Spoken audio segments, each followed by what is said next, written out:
And finally tonight, for one family, a hospital bed meant everything for their mother, and a Lincoln program helped them get it. Channel 8's Bailey Bischoff has the story in tonight's Bryan Health Report.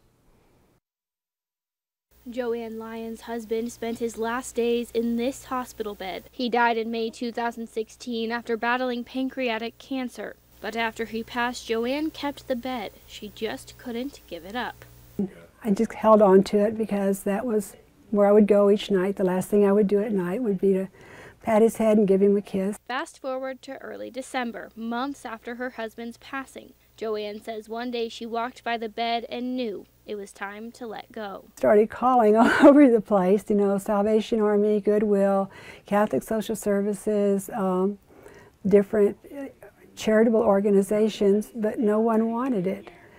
At the same time, in Weeping Water, were two daughters of 77-year-old Marley Diltz, looking for a hospital bed so their mom could come home from rehab. They couldn't afford it. I called for 2 days.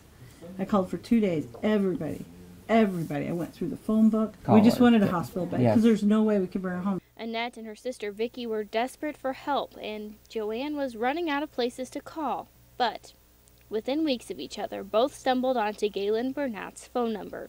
Lincoln ED Connections is a free program, and we help to connect people to the healthcare resources that they need. Joanne had a bed, and Marley needed one. It just worked out. And while it may seem like metal bars and a mattress, to Marley and her family, that bed is everything. It's really been a lifesaver. It's what's allowing their mom, who recently had her leg amputated, live in her own home. Railings up at the top. I can grab a hold, get out, or get a hold and pull myself up.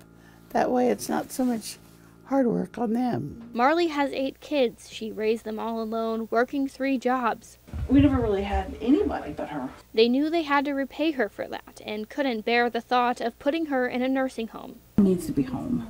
She doesn't need to be in a place where we love her. Yeah. We just want her home. And she is home. Thanks to Galen, thanks to Joanne. I can tell you exactly where I was. I'm the custodian at Lincoln Christian. So I was in the elementary gym. I was on the Powers Grower. It was like last phone call. And I just said, Lord, I don't know what to do. We need this to bring her home. And when I called him, it was just like, I didn't know who else to call. And I called him, and he said he had one. And it was just like, it was a Christmas miracle. It was right before Christmas. Yeah. It was that important to have that bed. It may not seem like much, but it is. It was everything for us. Yep, everything. And Joanne, she says she had nothing to do with it, that it was her husband George's spirit that made it all happen. I need to hug you. I know. Thank you. My husband was a man with a big heart.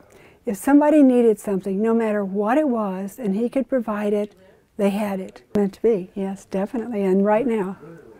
And Joanne is someone Marley and her family will never stop thanking. I love her. I just love her to death. To learn more about the donation program that made this story possible, go to klkntv.com. In Lincoln, Bailey Bischoff, Channel 8 Eyewitness News.